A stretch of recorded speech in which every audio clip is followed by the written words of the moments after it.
నమస్తే. ఇన్నాళ్ళు నన్ను సపోర్ట్ చేస్తూ, ఎంకరేజ్ చేస్తూ మీ ప్రేమను నాకు అందిస్తున్న ప్రతి ఒక్కరికి కృతజ్ఞతలు. అలాగే ఈ వీడియో కూడా ఖచ్చితంగా మీకు ఉపయోగపడుతుంది. లైక్, షేర్ అండ్ సబ్స్క్రైబ్ చేసి మీ సపోర్ట్‌ని నాకు అందించండి. అలాగే ఈ వీడియో పట్ల మీకున్న అభిప్రాయాన్ని కామెంట్ సెక్షన్‌లో కామెంట్ చేసి తెలియజేయండి. ఇప్పుడు వీడియోని చూద్దాం. నమస్తే. Welcome to our channel. నేను పద్మిని. ముందుగా ప్రేక్షకులందరికీ శ్రీ క్రోధినామ సంవత్సర ఉగాది శుభాకాంక్షలు.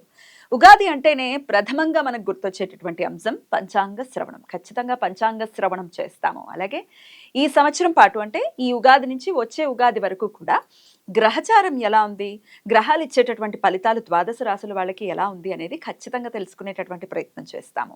ఒకవేళ ప్రతికూల ఫలితాలని ఇస్తున్నట్టయితే ఖచ్చితంగా తీసుకోవాల్సినటువంటి జాగ్రత్తలు తీసుకుంటూ దైవారాధనని ప్రత్యేకంగా చేసుకుని స్మార్ట్ వేలో వచ్చేటటువంటి కష్టాల నుంచి బయటపడే ప్రయత్నం ఖచ్చితంగా చేస్తాము.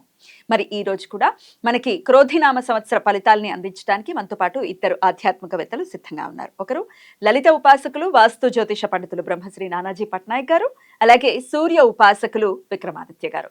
మరి వీరిద్దరూ కూడా ఒకరు ద్వాదశ రాశులకి కూడా గ్రహచారం ఎట్లాంటి రిజల్ట్స్ ఇస్తోంది అనేది తెలియజేయబోతున్నారు. అలాగే మనకున్నటువంటి వెజిటబుల్ థెరపీని ఆధారంగా చేసుకుని కూరగాయలతో ఎట్లా మనకు వచ్చేటటువంటి సమస్యల నుంచి అధిగమించవచ్చు అనేది విక్రమాదిత్య గారు తెలియజేస్తారు. మరి కార్యక్రమాన్ని మొదలు పెడదాం. ముందుగా ఇద్దరికి నమస్కారం అండి.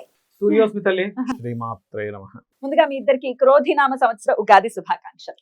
మన ప్రేక్షకులందరికీ కూడా క్రోధినామ ఉగాది శుభాకాంక్షలు. అయితే ఈ సంవత్సరం క్రోధినామ సంవత్సరం అయినందుకు ఎటువంటి బ్యాడ్ ఎఫెక్ట్స్ కలగకుండా ఉండాలి, అందరికీ శుభం కలగాలని మనస్ఫూర్తి కోరుకుంటున్నాను. మీ విషెస్ కూడా సౌర కుటుంబ సభ్యులందరికీ కూడా క్రోధినామ సంవత్సర ఉగాది శుభాకాంక్షలు. అందరూ కూడా ఆయురారోగ్యాలతో అష్టైశ్వర్యాలతో సూర్యనారాయణమూర్తి పరిపూర్ణమైనటువంటి అనుగ్రహంతో హాయిగా ఆనందంగా జీవించాలని మనస్ఫూర్తిగా కోరుకుంటూ, అంటే ఇక్కడ క్రోధినామ సంవత్సరం అంటే తన కోపమే తన శత్రువు కాబట్టి అందరం కూడా దాన్ని అదుపులో ఉంచుకోగలిగితే ఈ సంవత్సరం అందరికీ శుభదాయకంగా అవుతుందని మనసా వాచా కర్మేణ ఆశిస్తున్నాను. Thank you so very much. Last time కూడా మీ ఇద్దరు కాంబినేషన్ లో చేయటం జరిగింది శోభకృత్ నామ సంవత్సరం. అయితే శోభకృత్ నామ సంవత్సరం మనందరికీ తెలిసిందే ఎంత శోభాయమానంగా సంవత్సరం మొత్తం వెళ్ళిందో. ఎందుకంటే రామచంద్ర ప్రభుకి అక్కడ ఆయన ఇంటికి ఆయన తిరిగి వచ్చేసినటువంటి సందర్భం ఉంది. శోభకృత్ నామ సంవత్సరం నిజంగానే అద్భుతమైనటువంటి నామ సంవత్సరం. అయితే ఈ పేరు చూస్తే ఒకంత వెన్నులో నుంచి ఒక వణుకు పుడుతోందా అని అనిపిస్తోంది. ఎందుకంటే ఈ క్రోధం ఉండకూడదనే కదా, క్రోధాన్ని ఖచ్చితంగా జయించాలి కదా.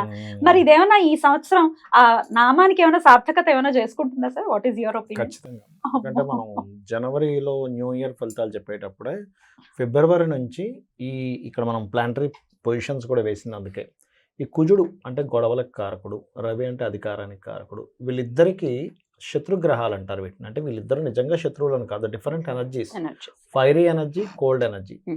రెండు దగ్గర ఉంటే ఎలా ఉంటుంది? ఇప్పుడు చూడండి, మనం ఏదైనా పెనం మీద వాటర్ వేసాము, చిర్రమంటుంది.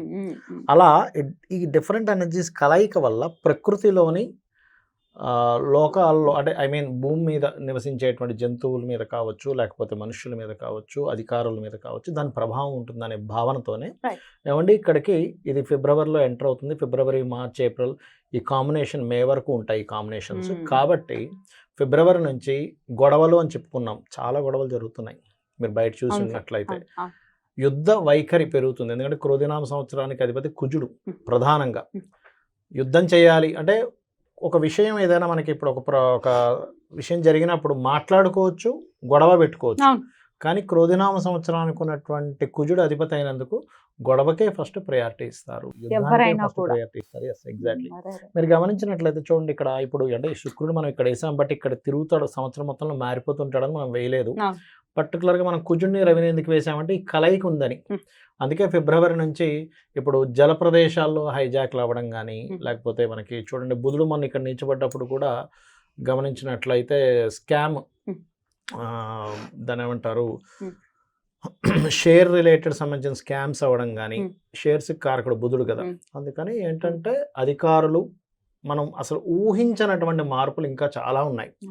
అసలు ఇలా జరుగుతుందా, ఇలా జరుగుతుందా, అమ్మో ఇట్లాంటివి మనం ఇట్లా కూడా యాక్షన్ తీసుకుంటుందా, గవర్నమెంట్ కావచ్చు, పోలీస్ కావచ్చు, మిలిటరీ కావచ్చు, ఇట్లాంటిది కూడా యాక్షన్ తీసుకుంటుందా అనేటువంటిది జరుగుతుంది. అయితే ఇది నార్మల్ పీపుల్ మీద ఎంతవరకు ఎఫెక్ట్ ఉంటుంది అంటే జీవుడు బయట ఉన్నాడు. Hmm. ఇది ఒక బెనిఫిట్ ఇక్కడ. Hmm. ఎప్పుడు కూడా కాలసర్ప యోగంలో గ్రహాలు సంచరించేటప్పుడు జరుగుతాయి. అయితే ఇందులో యాజ్ పర్ నాడీ ఆస్ట్రాలజీ పరంగా జీవుడు అంటారు గురువుని. బయట ఉన్నందుకు కొంచెం జనాలు దానిలో నుంచి బయటకు వస్తుంటారు. Okay. ఈ గురువు కూడా లోపల ఉన్నాడు అనుకోండి. మనకి last time 3.5 years back Covid వచ్చింది. అప్పుడు గురువు కూడా లోపల ఉండి ఇక్కడ సంచరిస్తున్నాడు. అప్పుడు ఇక్కడ నీచబడి ఉన్నాడు అప్పుడు గురువు. ఇప్పుడు ఎంత భయానకమైన భయం, ఎందుకంటే జీవుడు కూడా నీచబడిపోయాడు కదా. Right. అందుకని జనాల మీద ఎఫెక్ట్ చూపించింది. ఇప్పుడు ఏంటంటే దేశాల మీద, అధికారుల మీద, యుద్ధ సంబంధించిన వాటి మీద, దీని మీద ఎక్కువ ఎఫెక్ట్ ఉంటుంది. Right. జనాలు కొంచెం దాని నుంచి బయటపడతారు. Right. కాకపోతే ఇక్కడ నేను చెప్పేది ఏంటంటే ఈ కాంబినేషన్ ఉన్నప్పుడు సహజంగా ఎక్కడైనా ఇరుక్కొని ఏ బాంబు పేలుల్లో ఇట్లాంటివి ఇరుక్కోకుండా ఉండాలంటే అమ్మవారిని తలుచుకోవడము, లేకపోతే సూర్యుల్లోనే అమ్మవారిని చూసుకుంటూ చేయడము, చండీ పారాయణం చేయడము, ఏదైనా ఒక శక్తి దేవత ఆలయాలు, ఆంజనేయ స్వామి టెంపుల్కి వెళ్ళడం, లేకపోతే సుబ్రహ్మణ్యేశ్వర స్వామి ఆలయానికి వెళ్ళడం చేయడం ద్వారా ఈ యొక్క పరిస్థితి నుంచి బయటపడతారు. తప్పకుండా సరే. ఇది అయితే కామన్ పీపుల్ కి ఎట్లాంటి రిజల్ట్స్ ఇస్తుంది అనేది మన మెయిన్ మోటో కూడా ఈ ప్రోగ్రామ్ చేయడానికి. ఎగ్జాక్ట్లీ. సో ఒక్కొక్క రాశి వైజ్ గా కూడా ఒకసారి మాట్లాడుకుందాం. అంతకన్నా ముందు క్రోధినామ సంవత్సరం మరి పేరు భయానకంగా ఉంది, అది డెఫినెట్ గా సార్థకం చేసుకుంటుంది అని అంటున్నారు. కాబట్టి వాట్ ఈస్ యువర్ ఒపీనియన్? ఆయన చెప్పినట్టు కుజుడు యొక్క ప్రభావం అధికంగా ఉంటుంది కాబట్టి కుజుడు అగ్ని నక్షత్రంగా తీసుకుని మేషాన్ని అగ్ని రాశిగా తీసుకున్నప్పుడు వృచ్చికం కూడా అంతే కదా సార్. ఆ వృచ్చికం కూడా వృచ్చిక మేషాలకు అధిపతి అగ్ని జల రెండు కలయిక కాంబినేషన్. ఇది ప్రధానంగా అంటే మనలో ఉండేటువంటి అగ్నితత్వాన్ని పెంచుతూ ఉంటుంది. దాన్ని శాంతింపజేసుకోవడానికి కుజుడికి ప్రధానంగా ఉన్నటువంటి కూరగాయలు మనం ప్రధానంగా తీసుకునేది బూడిద గుమ్మడికాయ గురించి మాట్లాడుతూ ఉంటాం. అంటే కడుపు మంట, కడుపులో మంట, ఇవి రెండు కూడా అగ్రెసివ్ అయ్యే అవకాశం ఉంటుంది. అంటే తన కోపమే తన శత్రువు అంటారు. క్రోధినామ సంవత్సరంలో విపరీతమైనటువంటి కోపతాపాలకి అవకాశం ఎక్కువగా ఉంటుంది కుజుడు ప్రధానంగా తీసుకోవడం. ఇప్పుడు మనం ఈ ఎపిసోడ్ మంగళవారం చేస్తున్నాం, మనకి క్రోధినామ సంవత్సరం కూడా మంగళవారం వస్తుంది. కుజుడు ఆధిపత్యం తీసుకోవడానికి ఇది కారణం అవుతుంది. అంటే సిమ్టమ్స్ నేచర్ మనకి చెప్తుంది, కొంచెం జాగ్రత్తగా ఉండండి. అంటే ఇప్పుడు మనం ఆ అగ్నిని తట్టుకోవాలంటే వరుణ దేవుడిని ఆశ్రయించాలి, అంటే చల్లదనాన్ని మనకి తీసుకోవాలి. అందులో గుమ్మడికాయ, బూడిద గుమ్మడికాయకు ఉన్నటువంటి తత్వం అగ్నితత్వం అయినా అది ఉష్ణైన శీతలం అంటారు. వేడితో సమింపై ఆవిరై వర్షంగా కురుస్తుంది. అందుకని ఇక్కడ మనం బూడిద గుమ్మడికాయని, బీరకాయ అంటే మనకి డయాబెటీస్ వ్యాధి పెరిగే అవకాశం ఎక్కువ ఉంది. అలాగే గ్యాస్ట్రిక్ ఎసిడిటీ సమస్యలు విపరీతంగా ఇబ్బంది పెట్టే పరిస్థితుల్లోనే ఆ గొడవ తత్వం వల్ల, అరవటం వల్ల, ఇప్పుడు మీరు ఒక పెద్ద గొడవ జరిగింది, ఆ గొడవ అయిపోయిన వెంటనే మనం భోజనానికి కూర్చుంటే ఆకలేదు, చచ్చిపోతుంది కదా, ఆకలి చచ్చిపోతుంది. అన్ని ఫీలింగ్స్ చచ్చిపోయి ఉంటాయి. అందుకని ఏంటంటే సందర్భానుసారం మనం గుర్తించాల్సింది అవసరం ఎంత ఉంది అని గుర్తించుకోవాలి. ఎక్కువగా ఈ సంవత్సరం అంతా కూడా బూడిద గుమ్మడికాయని ఆశ్రయించడం ద్వారా, బీరకాయని ఆశ్రయించడం ద్వారా మనం క్యాన్సర్ దగ్గర నుంచి ఎసిడిటీ స్టార్టింగ్ క్యాన్సర్ వరకు కూడా అన్ని రోగాలని మనం సమీప చేసుకునే అవకాశం ఉంటుంది. Beautiful sir. అయితే రాశి వైజ్ కూడా ఎవరెవరు ఏ రాశి వాళ్ళు ఏ వెజిటబుల్ థెరపీ హెల్ప్ తో ఎట్లాంటి మరి క్రోధినామ సంవత్సరం మకర రాశి వారికి ఎలా ఉందో ఇప్పుడు చూద్దాం సార్, మీ ప్రెడిక్షన్స్. మకర రాశి వారికి ఈ సంవత్సరం ఆదాయము, వ్యయము, రాజ్యపూజ్యం, అవమానంగా చూసుకున్నట్లయితే 14 ఉందమ్మా. అంటే మనకి ఆదాయం హై లెవెల్లో ఉంది, వ్యయం కూడా హై లెవెల్లో ఉంది. సో మంచి హై లెవెల్లో ఆదాయ వ్యయాలు ఉన్నాయని చూపిస్తుంది.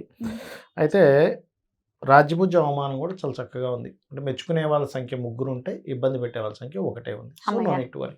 అయితే ఇక్కడ మనం ఖర్చులు కొంచెం తగ్గించుకోవాలి అని అనుకుంటే కనుక మనం చేయాల్సింది ఏమిటి, ఇక్కడ స్పెసిఫిక్గా ఇక్కడ ఏంటంటే మినుములు 1, గోధుమలు 1, ఏమైనా శనగలు 1 దానంగా ఇస్తే ఖర్చులు చాలా మటుకు తగ్గుతాయి. దుర్గా ఆరాధన అండ్ దత్తాత్రేయ ఆరాధన కూడా బ్రహ్మాండంగా పనిచేస్తుంది.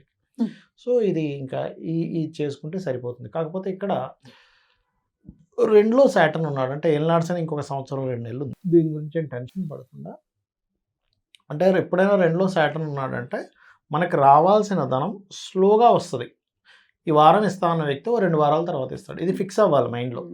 ఇస్తా అన్నాడు 2 వారాల దాకా మనం పెట్టుకోకూడదు. మనం ఏం చేస్తామంటే చేసిన మిస్టేక్, ఇవాళ ఇస్తా అన్నాడని ఫిక్స్ అయిపోతాం. ఇవ్వపోయేసరికి కోపాలు, ద్వేషాలు, క్రోధినామ సంవత్సరం కదా, ఎక్కువ కోపడిపోతుంటాం. అదొకటి చూసుకోవాలి. ఇక డూసు డోంట్స్లో కనుక వెళ్ళినట్లయితే పర్టికులర్గా వీరు ఏం చేస్తే బాగుంటుంది ఏమిటి అని చెప్పి చూసుకున్నట్లయితే మెయిన్గా ఫైనాన్షియల్ మ్యాటర్స్ పర్టికులర్గా జాగ్రత్తగా ఉండాలి. Because of Saturn 2nd house అంటేనే ఎంత లగ్నానికి శుభుడైనా కూడా దాని ప్రభావం అది ఇస్తుంది మీకు. ఎందుకంటే ప్రకృతిలో మీకు శుభుడు, పాపి, ధర్మము 3 ఉంటాయి. దాని ధర్మం అది చూపిస్తూ ఉంటుంది. అది. అయితే ఇక్కడ పర్టికులర్‌గా ఈ 9th హౌస్‌లో కేతువుని మనం గనక అబ్జర్వ్ చేసినట్లయితే ఇది ఒక యోగం చెప్పాలంటే. అవును. కర్కాటకానికి ఎలా అయితే భాగ్యంలో రాహు యోగం అన్నామో, మకర లగ్నానికి కేతు. భాగ్యంలో కేతువు యోగం.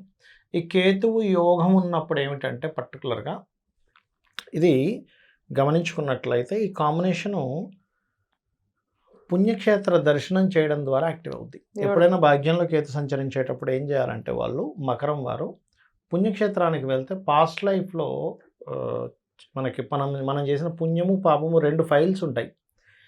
పుణ్యక్షేత్రానికి వెళ్తే పుణ్యం చేసిన ఫైల్ ముందుకు కదులుతుందనమాట. అదొక టేబుల్ టు టేబుల్ సుఖాల రూపంలో మనం దాన్ని ఎంజాయ్ చేయొచ్చు. Enjoy end of the day. ఏదైనా ఒకటి అట్లా. Hmm. సో పుణ్యం యాక్టివేషన్ అవుతుంది అనే Activation. విషయాన్ని మనం గుర్తుపెట్టుకోవాలి. Right. అదొకటి. Hmm. కాకపోతే కేతు 9th హౌస్‌లో ఉన్నప్పుడు మనం ఇప్పుడు చూడండి స్కామ్స్ జరుగుతూ ఉంటాయి. బ్యాంకింగ్ హ్యాకింగ్స్ అవి. బ్యాంక్ హ్యాక్కి గురయ్యే ఛాన్సెస్ ఎక్కువగా ఉంటుంది కాబట్టి ముఖ్యంగా 9th హౌస్ అంటే నిలోధనం, దాచుకున్న ధనము 9th హౌస్‌లో ఉంటుంది. రాహుకేతువుల్లో ముఖ్యంగా కేతు వచ్చినప్పుడు హ్యాకింగ్కి గురవడం వల్ల బ్లాక్ అవ్వడము, బ్యాంక్ ఆపేశారండి, మనీ ఆపేశారు, ఇట్లాంటివి అవుతుంటాయి. కాబట్టి ఇటువంటి విషయాల్లో తప్పిదాలు జరగకుండా చూసుకోవాలి. Because of 2nd house money స్థానంలో సాటర్న్ ఉన్నాడు, బ్యాంక్ స్థానంలో కేతు ఉన్నాడు. మనం ఇక్కడ విచారించాల్సింది ఏమంటే మనీ అండ్ బ్యాంక్ మధ్యనే జరుగుతుంది ఇక్కడ, దాన్ని కోరిలేటెడ్ కనుక చేసుకుంటే. సో ఆ కాంబినేషన్ బలంగా ఇక్కడ చూపిస్తుంది చూసుకున్నట్లయితే. అదొకటి జాగ్రత్త తీసుకోవాలి. అయితే వీళ్ళకి ఇది మెయిన్గా జాగ్రత్త తీసుకొని మరి వీళ్ళకి ఏది బాగుంది అంటే వ్యాపారాలు బ్రహ్మాండంగా ఉంటాయి మకరం వారికి. బికాజ్ ఆఫ్ డబుల్ ట్రాన్సిట్ అంటారు. ఈ డబుల్ ట్రాన్సిట్ సాటర్న్ దశమ దృష్టితో లాభాన్ని చూస్తుంది లగ్నం నుంచి. అలాగే గురువు మేలోకి ఇక్కడికి వెళ్ళి లాభాన్ని చూస్తుంది. సో 2 గ్రహాలు కనుక ధర్మకర్మాది గ్రహాలు కనుక చూస్తే ఖచ్చితంగా వీళ్ళు ఎప్పటి నుంచో ఎదురు చూస్తున్నటువంటి సక్సెస్ ఈ సంవత్సరం వస్తుంది. చాలా ప్రయత్నాలు చేస్తుంటాం, అమ్మయ్య ఈ సంవత్సరం సక్సెస్ వచ్చిందిరా నాయన అమ్మయ్య అని అనుకునేలాగా ఉంటుంది వీళ్ళకి లైఫ్. అద్భుతం. సో అది. సో కొంచెం ఫైనాన్షియల్ గ్రోత్ పెరగాలంటే కాలభైరవ అష్టకం చదువుకోవడము, అదేవిధంగా కొద్దిగా నవవిద్రమ బింబశ్రీ ఞక్కారి రతనచ్చద అనే నామస్మరణ చేస్తే ఏమవుతుందంటే ఎప్పుడు కూడా సాటర్న్ ఉన్నప్పుడు దాన్ని కంట్రోల్ చేయాల్సింది ఎవరు కంట్రోల్ చేయగలుగుతారంటే మార్స్ ఆర్ సన్ కంట్రోల్ చేస్తారు సాటర్న్ని. ఎందుకంటే ఇది అగ్ని, అది చల్లదనం, బాగా చలేస్తుంది, ఏం కావాలి మంట కావాలి. ఇప్పుడు నవవిద్రమ బింబశ్రీ ఞక్కార రతనచ్చద అంటే అమ్మవారి పెదాలకు సంబంధించినటువంటిది దొండపండు లాగుంది, అదేవిధంగా పగడాలలాగా ఉన్నాయని చెప్పి దాని అర్థం అనమాట. కాబట్టి ఆ నామం ద్వారా ఇది కంట్రోల్ అవుతుంది. సో ఏలినాటి శని ప్రభావం కంట్రోల్ అవుతుంది వీరికి. అండ్ అలాగే కొంత పరాక్రమంగా చేసే పనులు, ఫారిన్ కంట్రీ రిలేటెడ్ ఇంటర్వ్యూస్ బాగా సక్సెస్ అవుతాయి 3rd రాహు ఉన్నప్పుడు. కాకపోతే ఇక్కడ ప్రేమ వ్యవహారాలకు సంబంధించిన విషయంలో కొద్దిగా స్ట్రెస్ ఉంటుంది, సంతానం విషయంలో కొంచెం, నిర్ణయాల విషయంలో కొంచెం స్ట్రెస్ ఉంటుంది. బట్ ఏదైనా వివాహ సంబంధించింది మే లోపల సెట్ చేసుకోవడం మంచిది, లేదా మిడిల్ ఆఫ్ ది సెప్టెంబర్ నుంచి సెట్ చేసుకోవచ్చు. అండ్ అదేవిధంగా మరొక విషయంగానే చూసుకున్నట్లయితే ఉద్యోగం కంటే వ్యాపారాల విషయంలోనే బాగుంటుంది ఈ సంవత్సరం వీరికి. చూసుకున్నట్లయితే వీళ్ళు ఎక్కువగా ఆరాధించాల్సిన దేవతా స్వరూపం ఈ సంవత్సరంలో గణపతిని, దత్తాత్రేయుని ఎక్కువగా ఆరాధించాలి. సహజంగా వీళ్ళకి లైఫ్ లాంగ్ మాత్రం శుక్రుడు అవుతున్నాడు కాబట్టి పంచమాధిపతి లక్ష్మీ ఆరాధన, అమ్మవారి ఆరాధన చేసుకోవడం మంచిది అని చెప్పుకోవచ్చు. హెల్త్ రిలేటెడ్ కూడా ఒక్కసారి హెల్త్ రిలేటెడ్ కనుక చూసుకుంటామో ఒకటి ఇక్కడ వీరికి ఏ మకర లగ్నం వారినైనా ఇప్పుడు అడగొచ్చు, 90% ఆఫ్ కేసెస్ పంటికి సంబంధించిన, కంటికి సంబంధించిన ఉంటుంటాయి కొంచెం ఇప్పుడు. బికాజ్ ఆఫ్ ఇప్పుడు ఎందుకంటే ఇంకా కృతినామ సంవత్సరం రాకముందు డబుల్ ప్లాంట్స్ ఇక్కడ వచ్చే శని కుజ.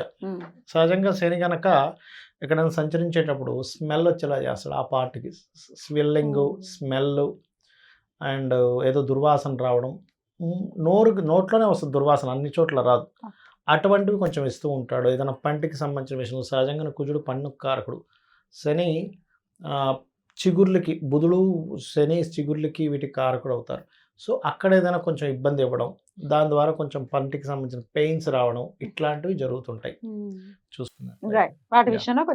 చూసుకుంటూ కొంచెం వీలైనంత మటుకు ఈ 2 గ్రహాలకి అంటే శనికి కుజుడికి దానం ఇవ్వడం కానీ, దీపారాధన చేసుకోవడం కానీ, వీలైనంత మటుకు ఈ స్మెల్ పోవాలి అంటే మనం ఏం చేస్తాం, పాన్ వేసుకుంటాం. లలితాసహస్రనామాల్లో ఒక నామం ఉంటుంది, కర్పూర వీటి కామోద సమాకర్ష దిగంతర. ఒక పాన్ చక్కగా చుట్టి అక్కడ పెట్టి ఆ నామం చేసుకొని ఒక అరగంట ఎంతో చేసుకుని ఆ పాన్ కనుక తీసుకున్నట్లయితే దీనివల్ల ఏమిటి ఫలితము అంటే ఇప్పుడు సాటర్న్ ఉన్నప్పుడు ఏమవుతుందంటే మీరు మంచి మాట్లాడినా ఆయన ఏదో తప్పు మాట్లాడాడు అనే ఫీలింగ్ వస్తుంటుంది. అది రాకుండా అమ్మవారు చేస్తుంది పర్టికులర్గా చూసుకున్నట్లయితే. బ్యూటిఫుల్ సార్, అది. అద్భుతంగా తెలియజేశారు సార్. మీ అనాలిసిస్. ఇది 14 చాలా బాగుందమ్మా. వాతం యొక్క ప్రకోపం, కఫాధిక్యత వల్ల ఈ మకర రాశి మకర లగ్నం వాళ్ళకి వచ్చే ఇబ్బందులు అని చెప్పినట్టు ధనస్థానం వాక్కుస్థానంలో ఇబ్బంది బెండకాయలతో సరి చేసుకోవచ్చు. బెండకాయ నీళ్ళని అధికంగా తీసుకోవడం వల్ల ఆ స్మెల్స్ ఏవైతే ఉన్నాయో దాని ప్రభావం వాయుమండల వ్యవస్థ మీద కూడా పడుతుంది, చంద్రుడి మీద కూడా పడుతుంది. ఆ బెండకాయ నీళ్లతో పాటు అక్కడ వ్యయాధిపతి కూడా సాటర్న్ అయ్యాడు. అందుకని నిమ్మకాయ, పొట్లకాయ, దొండకాయ ఇవి 3 తీసుకోవడం ద్వారా ఆయన చెప్పినటువంటి సమస్యల నుంచి బయటపడడానికి అవకాశం ఎక్కువగా ఉంది. అలాగే ఇన్ఫెక్షన్స్, మనం దశమాధిపతి కర్మస్థానంలో ఉన్నటువంటి బీరకాయని, కుజుడిని శాంతిపరచుకోవడం కోసం బీరకాయని శుక్రుడికి ఆధిపత్యం తీసుకుంటున్నాడు కాబట్టి కుజ శుక్రుల కాంబినేషన్లో బీరకాయ వంకాయ కాంబినేషన్, నిమ్మకాయ పొట్లకాయ దొండకాయ కాంబినేషన్లో జ్యూసులు తీసుకోవడం అనేది వీళ్ళకి చాలా వరకు శ్రేయస్సునిస్తుంది. బెండకాయ నీళ్ళను ప్రతిరోజు రాత్రి నీళ్ళలో నానబెట్టేసి ఆ నీళ్ళని ఉదయం నుంచి మధ్యాహ్నం వరకు తీసుకోవడం ద్వారా చాలా వరకు ధనస్థానంలో వాక్కుస్థానంలో బాగుంటుంది, మాట బాగుంటుంది. స్మెల్స్ అనేవి కడుపు పాడైతే ఎక్స్పోజర్ లోపల ఉన్నటువంటి వాటికి అన్నిటికి ఇది డ్యామేజ్ అయింది అంటే అరుగుదల వ్యవస్థ పాడైపోయిందని చెప్పడం కోసం స్మెల్ మనకి తెలుస్తూ ఉంటుంది. అద్భుతంగా పంటికి సంబంధించిన సమస్య చెప్పారు, అది మనకి లాభస్థానం అయింది.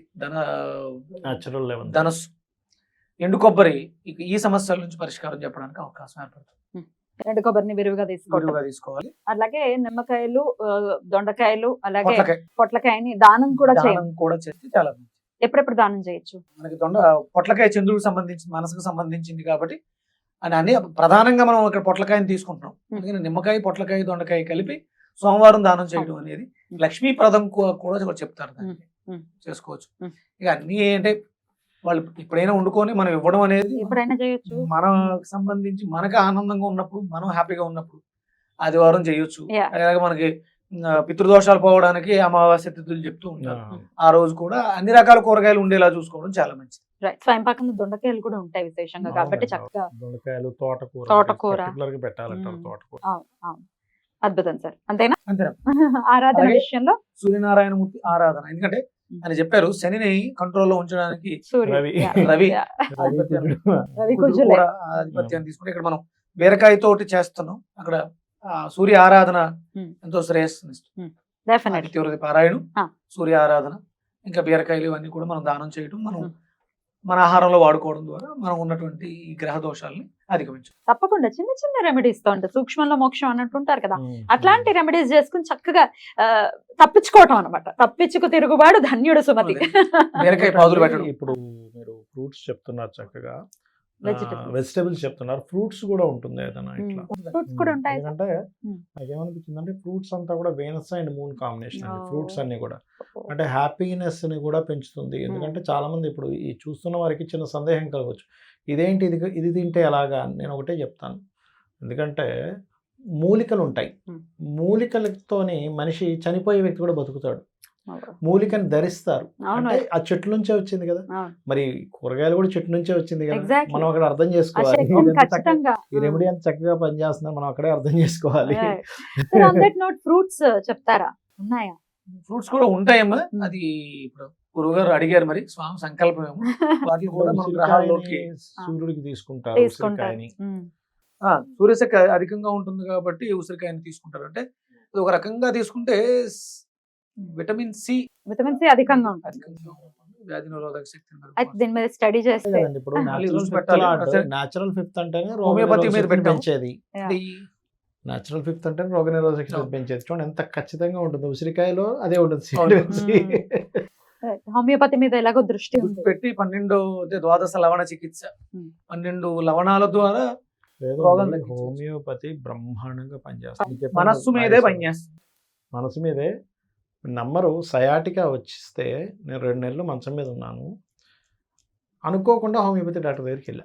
అంతకుముందు అలోపతి వాడాను, వాడు పెయిన్ కిల్లర్స్ వేసుకోండి అన్నాడు. అమ్మో నా వల్ల కాదనుకున్నా. పాపం ఆయుర్వేదం కూడా ట్రై చేస్తే వాళ్ళు ట్రై చేశారు, ఆయుర్వేదం కూడా పనిచేస్తుంది, కానీ నా చాటుగా ఏంటంటే శుక్రచంద్రుల కాంబినేషన్ ఉంటే హోమియోపతి పనిచేస్తుంది. శుక్రచంద్రుల కాంబినేషన్ హోమియోపతి అద్భుతమైన రిజల్ట్స్. పనిచేస్తుంది. 1 డేలో తగ్గిపోయింది సార్ నాకు హోమియోపతిలో. 1 డే సయాటికా 1 డే 1 డేలో తగ్గింది.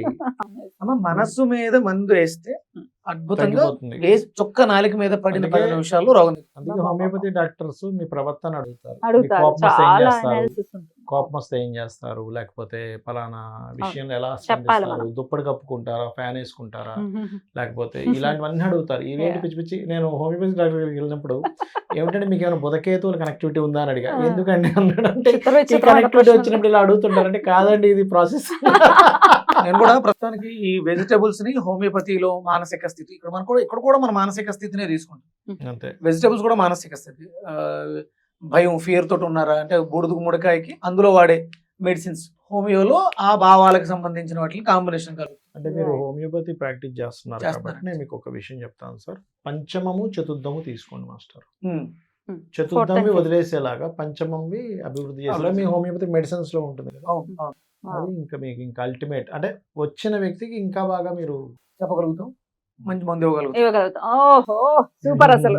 Diagnosis, treatment. Treatment Treatment. రెండు వచ్చాయి. అస్ట్రాలజీని మిళితం చేస్తూ అదే ఒకప్పుడు వైద్య జ్యోతిష్యం అండి. వైద్యుడు ఒక వైద్యుడికి జ్యోతిష్యం కూడా తెలిసి ఉండేది. తెలిసుండి ఈ నక్షత్రం వ్యక్తికి ఈ నక్షత్రంలో మందు తయారు చేసి ఇవ్వాలి. ఉందండి, ఉంది. ఆయుర్వేదం. ఆయుర్వేదం. అట్లాగే ఈ నక్షత్రం వ్యక్తికి ఇప్పుడు ఈ దశ నడుస్తుంది కాబట్టి దీనికి సంబంధించిన మెటీరియల్ ఏంటి, ఏ రోగం ఏ నక్షత్రంలో వస్తే ఎన్ని రోజుల్లో తగ్గిపోతుంది, ఎన్ని రోజుల్లో తగ్గిపోతుంది. పర్టికులర్ ఆ నక్షత్రంలో వస్తే ఇప్పుడు పర్టికులర్ గా గోచార ప్రభావం ఉంది, జాతకంలో లేదు, అందుకని ఈ మందు వేయాలి. అందుకే వైద్యం నారాయణో హరి అన్నది. దీర్ఘ రోగాలు ఉన్నప్పుడు దీర్ఘ రోగ సంబంధంగానే మందు ఉండేది. శని ద్వారా వచ్చింది దీర్ఘ రోగం. నేను చాలా మందిని కలిశాను, ఆవిడ అడిగేవాడిని, డాక్టర్ దగ్గరికి వెళ్తే అడిగేవాడిని ఇది ఏ నక్షత్రం. మాక్సిమం అశ్విని నక్షత్రం వాళ్ళు ఉంటారు. అశ్విని చాలా మంది ఉంటారు. రీసెర్చ్ కదా. రైట్. అశ్విని వాళ్ళు ఎక్కువ ఉన్నారు. అశ్విని దేవతలు కదా. మళ్ళీ నా Heal సంఖ్య చేయగలరు. దసరా. రైట్, అద్భుతం అండి. మకర రాశి వారికి మరి ఈ క్రోధినామ సంవత్సరం చాలా బ్యూటిఫుల్ గా ఉండాలని మనస్ఫూర్తిగా కోరుకుంటూ ఇక నెక్స్ట్ ఎపిసోడ్ లో కుంభరాశి గురించి మాట్లాడుకుందాం. Thank you sir. నమస్తే. సూర్య మాత్రమే.